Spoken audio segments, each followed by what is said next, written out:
Selamat datang di kamar gue. Selamat datang di 10 PM Coffee. Malam ini gue akan ngomongin zombie. Oke, video ini kan dirilis sekitar deket-deket Halloween ya, di akhir Oktober 2021. Jadi gue ngambil tema ini biar terasa lebih spooky. Apa sih zombie itu? Buat anak zaman sekarang mungkin lebih mengenal zombie itu sebagai mayat hidup akibat virus atau bakteri atau kadang-kadang radiasi nuklir.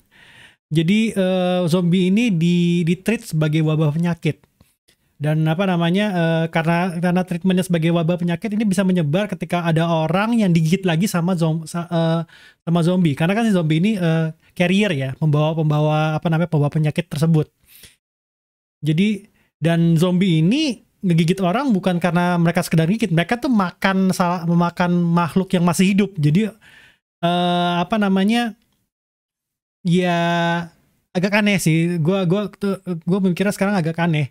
Kenapa mereka sampai memakan orang yang masih hidup? Karena ini penjelasan tiap film, tiap game itu beda-beda gitu loh. Kenapa zombie sampai memakan orang lain gitu loh?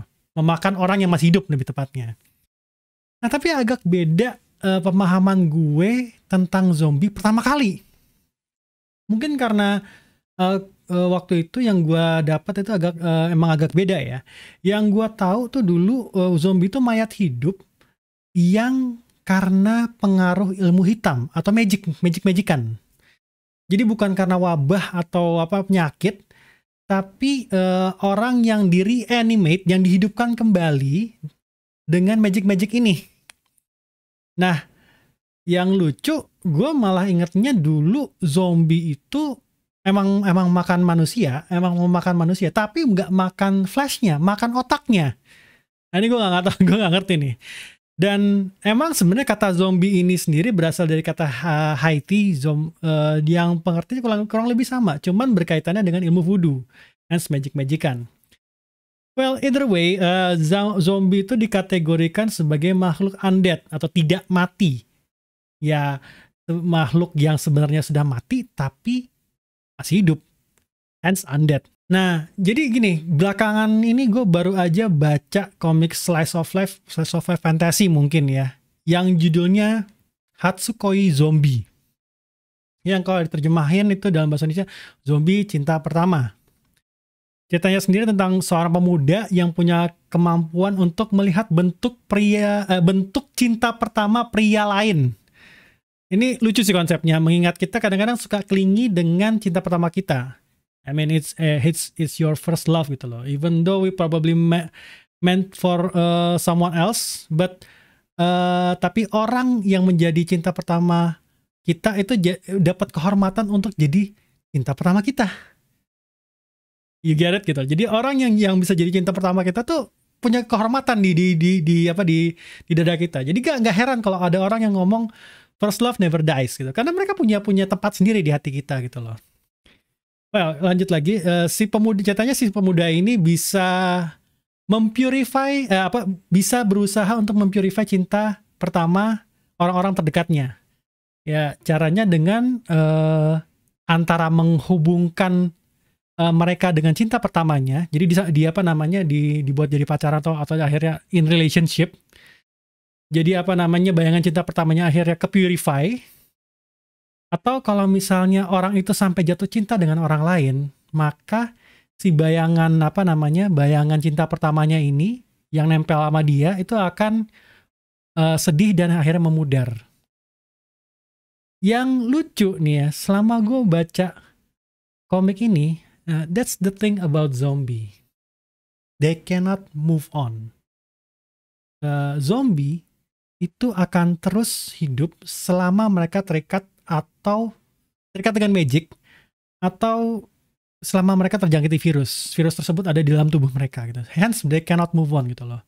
The only thing yang membuat mereka bisa lepas dari yang namanya hidup tersiksa sebagai mayat hidup itu ya akan terlihat menyakitkan atau terasa menyakitkan gitu loh. Ya bisa aja apa namanya kalau nggak menyakitkan kita harus mencari cara bagaimana cara menyembuhkannya mereka atau mempurify mereka. Tapi ya again, if you want to move on, nggak ada cara. Gue hampir hampir sedikit melihat cara yang tidak menyakitkan. Ada tapi jarang. Most likely akan membuat lu sakit terlebih dahulu. And moving on can be hurts. That I know. In my case, gue pernah nggak bisa move on dari cinta pertama gue selama 10 tahun. Padahal deep down inside gue tahu dia dan gue tuh nggak akan work. Sampai suatu hari ada kejadian yang men-trigger gue untuk bisa moving on gitu loh. Gue harus move on, gue harus move on.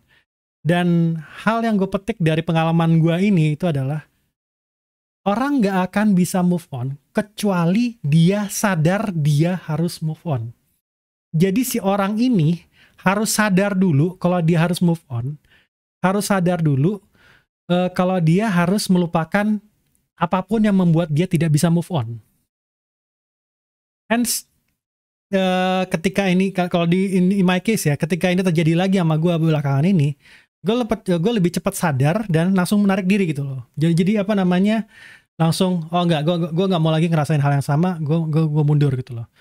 That's the thing. Kalau that's the thing about moving on gitu loh. Kalau sekali lu bisa move on, lu akan lebih bisa lagi move on dari hal yang sama ya terjadi sama lu. And by the way, gue juga nggak cuman ngomongin soal mantan ataupun gebetan yang nolak lu ya. Gue ngomong ini bisa terjadi dalam segala aspek di kehidupan gitu loh. Ada kalanya ya kalau lu mau tetap hidup ya lu harus move on. Ketika lu sadar lu harus move on, lu harus cepat-cepat bertindak. Karena ibarat wabah ini kan harus cepat-cepat diobatin ya. Jadi harus cepat sembuh supaya sakitnya nggak merambat ke seluruh tubuh lu dan lu jadi sad boy entah karena apapun ya. Dan apa namanya dan terlihat murung terus gitu loh. Ya in this case ya lu jadi zombie. Lu yang jadi zombie di sini. And that's my 10 PM coffee session. Ya, in the end, zombie is about moving on. Apakah kalian sudah bisa move on? Saya nggak jadi zombie. Terima kasih sudah mendengarkan. Sampai jumpa di 10 PM Coffee di Kamarama selanjutnya.